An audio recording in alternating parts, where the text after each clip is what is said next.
Good shot. Oh my! Here to celebrate Georgetown! The Georgetown Raiders are Buckland Cup champions! The Trenton Golden Hawks, the R. Hewitt Cup champions, are going to Coburn. Back to Minerva. Shot scores! And the Coburn Cougars are the Royal Bank Cup champions!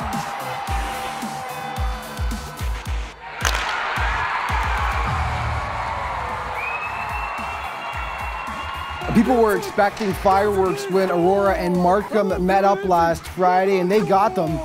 But the end result was a bit of a shocker. Details to follow. This is the OJ Today. Welcome, everyone. I'm Alex Bashavansky. On the show this week, the Pickering Panthers have turned things around big time this season, and head coach David DeMarinis will join me via Skype to talk about the squad's remarkable turnaround. Also, as is our yearly holiday tradition here at the OJ Today, the best of the season so far as we take a look at the plays of the year. But first, OJ highlights, and the Oakville Blades have been one of the strongest teams in the OJ all season, but in the ultra-competitive South Division, all that's done is put them smack in the middle of a four-way battle for first place. Lose a game, and you could lose up to 3 spots in the standings. It's been that crazy.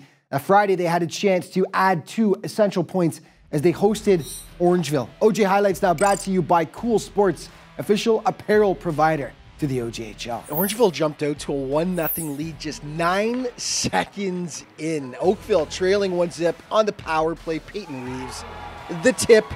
Blades tied up at 1 apiece. Second frame, they strike again with the man advantage. Zach Bramwell happily accepting the feed from Jack Ricketts. In it goes, and the Blades take the 2-1 lead. Third period, they would add some insurance. Yet another power play. Yet another Peyton Reeves goal. The nice second and third effort out front here paying off. And that made it 3-1 for Oakville. Reeves would add one more to make it a Hattie.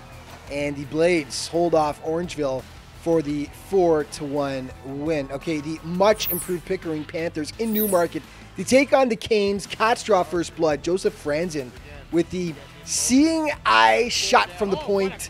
Pickering going up 1-0, but the Canes would even it up 2 minutes later. Matt Gorey, nice tip out front. And it's even Steven 1 apiece. Second period now, one of the stops of the week, if not the year. Fraser Kirk on Riley Girardi. Take another look at this one as Kirk just stretches out and gets the toe in there. Beautiful stop. Other end, Alex Irulo to Owen Ramsey out front. That makes it 2-1 Hurricanes. And that is how this one would end up. The Canes hold off the Cats and hold them to just 20 shots on goal as they win a squeaker. Okay, the Golden Hawks in Newmarket 3 days later. Trenton looking for revenge after getting smoked by the Canes 6-1 last week, and they got it. Michael Saveri, second period, he makes it 1-0 for the Hawks. Third period, Sean Billy with the sweet solo effort here. Strong, and he wills it past Fraser Kirk. That would be all the Golden Hawks would need on this day as they drop the North leading Hurricanes 2-0. Okay, Stouffville visiting Whitby, the rapidly improving Fury, but you wouldn't know it from the start they had. 4:31 in. Jordan Jackman past Luke Pearson, 1-0. Then late in the period, Wesley Weir unattended out front, too easy, 2-0 Stouffville. Second frame, Whitby starts to get it together. Power play, Matt Latin, the tip home, 2-1. They would tie it up before the third, and then it's Latin again. This time, Roof Daddy past Andrew Albano. The Fury taking their first lead of the game. Then the masterful rush here by Noah Bull. He dummies defender Darius Kondratis. One of the goals of the year. 4-2 for the home squad. That's beautiful. And then they would eventually here pot the empty netter after missing it the first time. The 5-2 victory. After just 2 wins in their first 20 games, Whitby has pulled itself up, gotten back into the playoff race. Noah Bull stopped by afterwards and talked about what the team has been doing right over the last few weeks. It's been great. We've been sticking to the systems really well. We're just listening to Coach what he's been saying, and we're not like being selfish. We're not trying to get points by ourselves. We're playing as a team, and I think overall that's what's getting us the wins here. He told us to always stick to the system. We got to keep working hard, and I think that's what we did in the second and third period. And I think we got more shots on net, which helped a lot.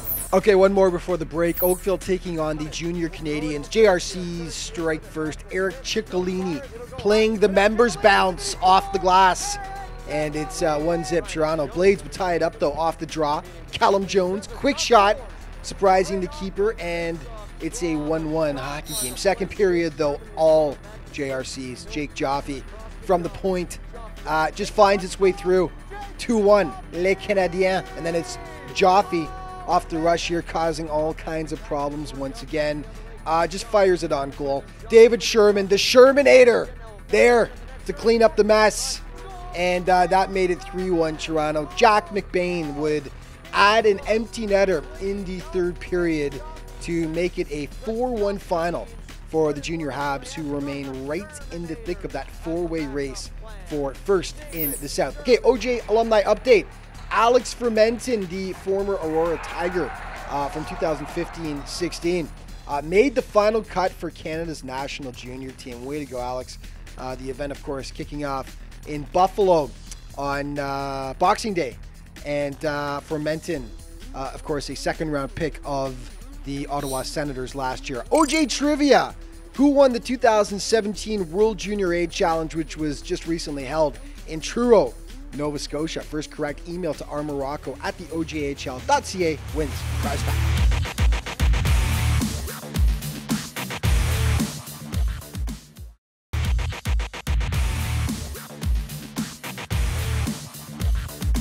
Hey folks, welcome back to the OJ. Today I'm happy to be joined now by the head coach and general manager of the Pickering Panthers, David Desmarinis. David, welcome to the show, pal. Short notice. I appreciate you coming on. Thanks for being on the show. How are things? Thanks for having me. I'm doing well, thank you. Excellent. So listen, huge turnaround for you guys this year as compared to last year. Just talk about that, because last year you finished last place in the North.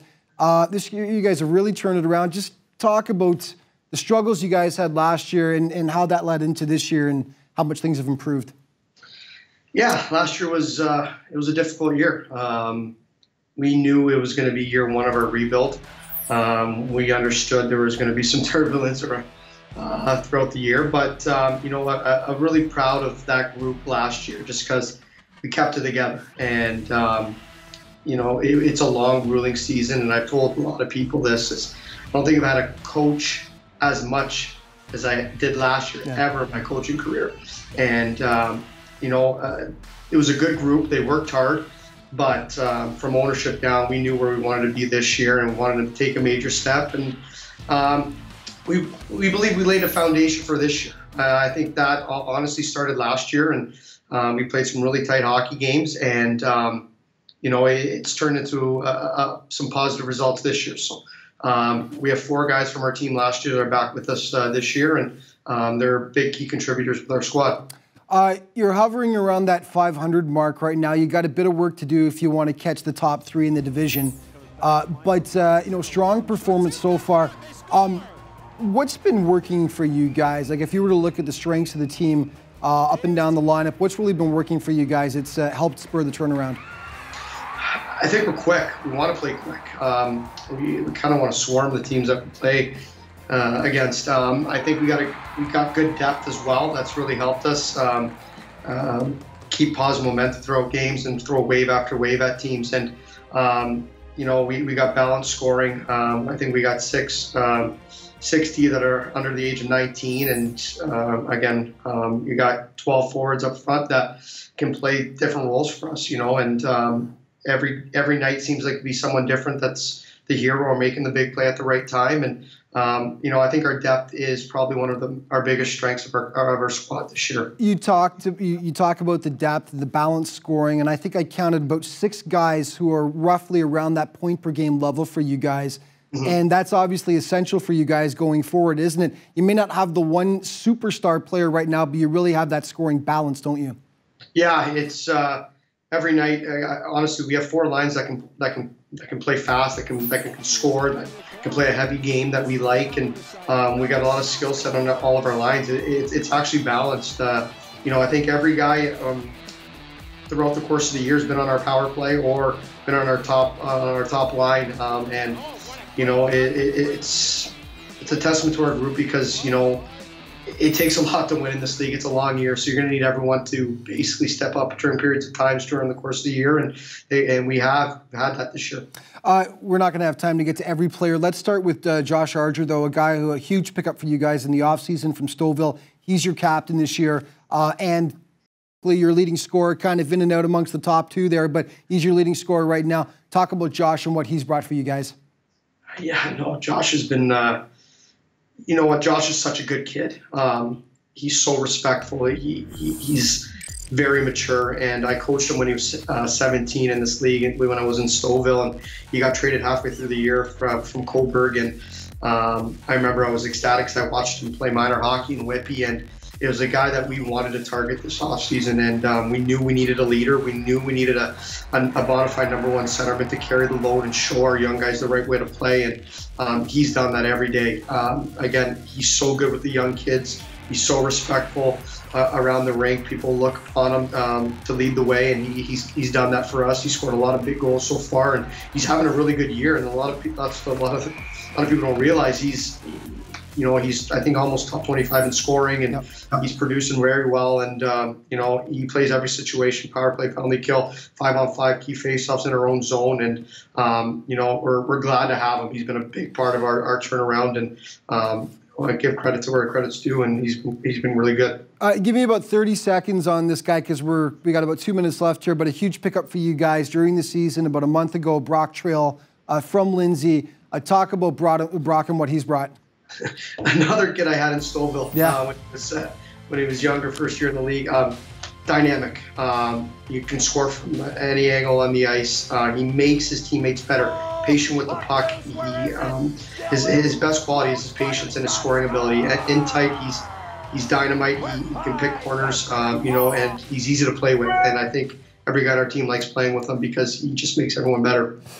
Awesome. We've got about a minute here. So in about a minute, tell me what you guys need to do down the stretch. You're in a playoff position right now, but in order to elevate your game, maybe catch the big boys, get a better playoff seeding, what do the Panthers need to do to get that much better? I think we got to keep doing what we're doing. We just got to keep getting better at it. And we want to earn ourselves our way into the playoffs. Again, we got to keep playing the right way and being more consistent with it. I think we're doing that. I just think we have so much growth with this group. And someone's told me, someone very experienced in this league has told me it's different hockey. It's a different type of brand of hockey after Christmas, and we got to make sure we step up our game and play the right way, and continue to grow and develop, and one day at a time. And we know where we are right now, and we know where we want to be by February 24th. Excellent. And we're all interested in seeing what you're going to do leading up to the trade deadline, considering some of the acquisitions you guys have made so far. But that's all I'm going to say about that. So anyway, exciting stuff with the Panthers. You're to be congratulated for a great turnaround. You and Aurora are probably the 2 best stories this year in terms of how you guys have really flipped the script from last year to this year. Thanks so much for joining us, and happy holidays, okay, buddy? You too. Thanks, Alex. I appreciate all the coverage. Okay, no worries. More OJ Today coming up in just a moment.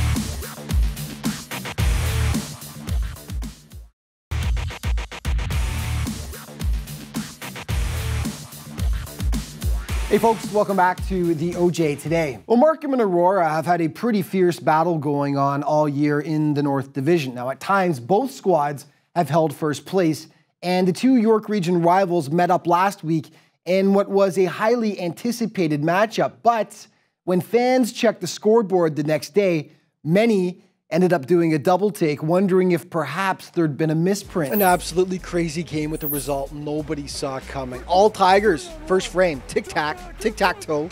Yes, I added the extra tic-tac there. Gorgeous passing. Zach Wilkie the finish, 1-zip Tigers. 34 seconds in, too. Soon after, Austin Eastman, the wraparound. 2-0 Aurora. Then Markham sloppy in its own end. Elijah Gonzalez steals makes him pay, wiring it home. 3-0 for the Cats. The Royals trying to get something going. Nick Junta gets them on the board here to make it 3-1. 4 goals in the first 7 minutes of play. Aurora, though, has this thing pretty much out of reach in the first. Brock Welsh steals, shorthanded, off to the races. Boom. 4-1 for the Tigers. Second period, Markham cuts the lead in half. Stephen Halliday to Alessio Luciani, and it's 4-2 Cats. From that point on, though, forget about it. Off the draw at the other end, Jake Bricknell, quick release, 5-2, and then sweet moves by Gonzalez. He gets it to Luca Esposito. They would add 2 more in the period to make it 8-2 after 40. Third frame, 3-on-1. Christian Monachino finds daylight. What happened? Aurora's not that good, and Markham's not that bad, but on this day, the Royals lay an egg. 10-3 Tigers, the final. Okay, Markham looking to bounce back Sunday against Pickering, trying to salvage their weekend. They look good early. Jack Jeffers off the post, the goalie, and in. Did he call the bank shot? That's the question. 1-0 Royals early. Then Bane Cunningham, cool as a cucumber, and picks a spot. 2-0 Royals at the break. Second frame, though, the Cats claw back. Riley Gerard just goes for a skate here and beats Cole Brady. And that deficit is cut to 2-1. And then late in the period, Davis Tegan Katsumi with the tip out front, all knotted up at 2 apiece there. No scoring in the third. That set up overtime where the Royals, on the power play, they work it around, and back to Lucas Condata and El Capitan coming through in the clutch once again. Markham needed this bounce back after that Aurora disaster as they take it 3-2 in OT over Pickering. Well, fans of the Georgetown Raiders have been spoiled over the last few years. The high standards the team has set go way beyond their Buckland Cup championship last season. Georgetown has consistently been near the top of the OJHL for years, which is why their struggles lately seem like such a shock. It's tough to remember the last time G-Town had suffered through a 6-game losing streak, but that's exactly what they were on heading into last weekend. They had a chance to snap it on Saturday, but it wouldn't be easy as they were taking on the powerful Toronto Patriots. And the Raiders were pumped for this one. They led 1-0 going into the second period, then just 2:35 in. Brendan D'Agostino over the sprawling Tyler Fassel. G-Town stretches its lead to 2-0. Then Raiders 2-on-1. Court is in session. Andrew Court, his 10th of the season, 3-0. G-Town, third period. The Pats would hit the score sheet. Brett Bannister with the laser that beats Mario Cavalieri, and it's 3-1. But then just over a minute later, D'Agostino to Derek McVeigh. He punches it home, and the 3-goal lead is restored. Midway point of the period now. Andrew Court, his second of the game, 11th of the campaign. He's been doing great lately. To give them extra insurance, big win. Huge win for the Raiders as they snap their 6-game losing streak with authority, downing the Pats 5-2. Okay, for the second week in a row, Lindsay provides the biggest upset. Northeast leading Wellington, taking on the last place Muskies. Late in the first, Owen Barnett from the point makes it 1-0 for the Fish. Second period, they keep it up. Braden Leaking sprung on the break, 2-0 for Lindsay. And then 4 minutes later, Cameron Sabrika, Roof Daddy, what the heck was going on in this game? The Dukes did grab one back, though. Mitch Martin makes it a 3-1 deficit. But then back the other way, Ben Sellers, the cannon, Lindsay up 4-1 now. Cue the comeback, though. Martin to Colin Doyle, 4-2. And then Eric Uba playing the bank shot off the defender's skate. The deficit was just 1. They would tie it, actually, but then late in the third. And it could be a break. There's a shot, Capriati. It got through. Oh, my. It's 5-4. The great call, Joe Montezano. Massive upset as the last place Muskies take down first place Wellington. Okay, OJ commitments.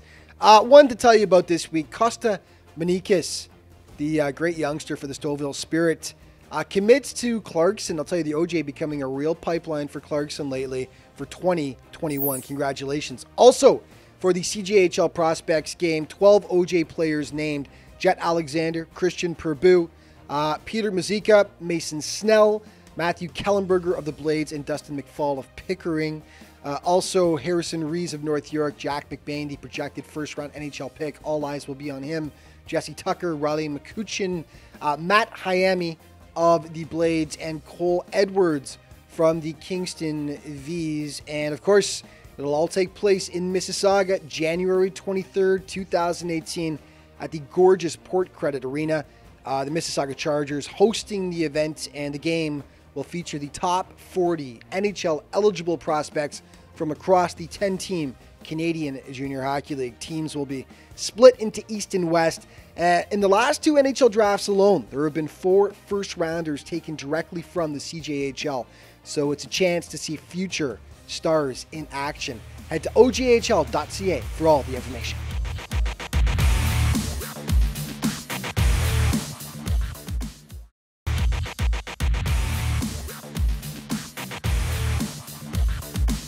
Hey folks, welcome back to the OJ Today. Well, it's not easy picking the best of the best. Since the start of the 2017-18 campaign, we've seen some incredible plays that have left us shaking our heads at times. Unbelievable goals, mind-bending saves, and crushing hits. And we had a lot of footage to go through, but we've pulled together the plays that stood above the rest. Here are the OJ plays of the year so far. And maybe a break for Maya. Maya with a game on a stick against Thomas Maya. He shoots, he scores! Thomas Maya with a game winner into the top corner. 11 minutes to go, Krieger now with Goschuk. Goschuk, wait, fires glove, save! Oh my Lord! Tyler Basil, oh my God, what a save! But he was with him, and heck, I was fooled too. And now here's Oedeker, gets around the defender, right in on goal, scores! Penalty kill, 14 to the league, just over 83%. There's a score! What a rocket! Ewert, oh, his pass to Brucker, finally, over to, there's a save, what a save there by Cavalieri to Rob Nastasio. Looking to redeem himself after that failed breakaway attempt. Spins, fire, save by Colby Muse. I don't know how that stayed out. Muse just diving for the save, it gets enough. After him, but Small is successful. Back to the point, far side, winding up, taking the shot, they score! Bill! What a hit! Jake Deal got hit hard! He's picked it up now. To the point, Debussy, off to Petrucci, stop! What a stop by Alexander with the glove save. Play Renning, over to Jack McBain. McBain coming in looking for the Hattie. McBain races it. Oh, Jack McBain! Oh, are you serious? Oh my goodness, Jack McBain put it in the AGO. That was a masterpiece. Inside the spirit zone. Shot, tip pass, Ron can't get it. Ehrenberg, a fire shot, scores! Holy, knock it on, Joe Bowman save. He falls down, Karabassis is away, 3-on-1. Karabassis throws it to Routledge, back to Karabassis, Dalton Ewing! Oh, baby! In the Swan area. Now the point, Kim, good save, rebound, oh my! What a big save by Curran! Post to post in a jiffy. DePaul back to the speedy Josh Nixon. Nixon makes a nifty move. Nixon just scores. What a move. What a goal by Josh Nixon. Oh, baby. But it's picked off. Here they come back the other way. Wells coming in, throws it there. Oh, he got taken in. Jeremy Smith and Wells collided with each other behind the play. We'll wait and see, but pretty sure that scoring will change. Here's a chance again for Jeffers. He scores!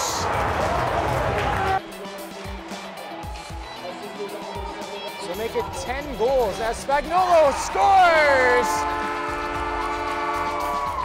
Out to center ice, getting it over the line of Zuba. Uba tries to feed it in front, a shot! Oh, and what a save! Defense are going to have to join the rush. Try to get something going here. Ciccolini right in the wing, shoots, he scores! Eric Ciccolini, a great move and a better shot. Gutschog has some space.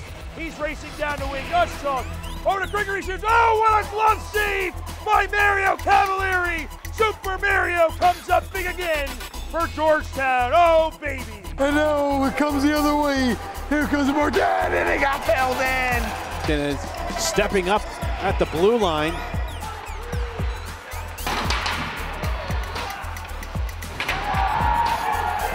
Fires a shot, it was deflected, now at the side. Oh, what a chance, and somehow Ewing kept that out. Wow.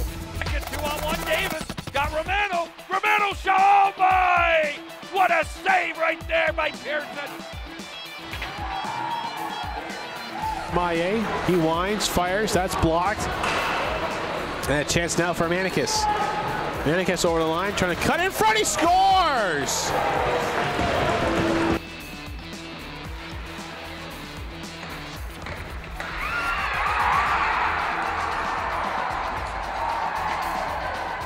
Oderkirk down low, up top for Condada. Takes a shot, he scores!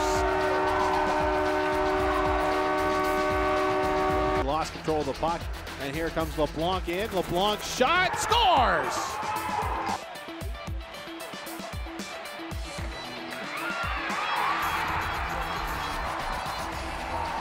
Passed out by Trolley. Robinson sends it in front. Oh, what a beautiful play, and Carr Ansa. Skates up center, looking to weave his way. Got busy with it. Benetti now got it busy. Scores! Oh, baby, was that an ingot? Crocker has the puck. Over to Jason Smith. Here goes Smith walking in. Smith makes a move, he scores! Oh, what a goal to end it! Jason Smith wins the game for the Raiders. The Raiders win. Oh, here he comes again. There's a move. Oh, what a goal! Oh, my heavens! What a roof daddy shot by Matt Jakubowski going up high in Albano. Well, that's an Austin Matthews and Connor McDavid goal. We'll have a Yeah, I think the last one might be our play of the year so far. Quick look at the standings in the north. Newmarket, 4-point lead over Aurora and Markham. Then it's Pickering, Stouffville, and Lindsay. In the east, Wellington, a comfy 15-point lead over Kingston and Trenton, followed by the Cougars, and rapidly improving Whitby. Keep your eye on the Fury down the stretch. In the south, Oakville, slim lead over the Patriots. This is truly the group of death. JRC's in fourth with 51 points, just 4 behind, followed by St. Mike's and Mississauga. In the west, Georgetown getting back on track. They've won their last 2 now. Buffalo in second, Orangeville, and then Burlington with 28. Milton, last place right now with only 4 points on the year. And we're all out of time, but just keep in mind, folks, to keep up to date with everything regarding the OJHL. All your news, stats, stories, standings, you can go to ojhl.ca. And of course, you've got all your social media options to check out there as well. Happy holidays, everyone. Thanks for watching. We'll see you next week.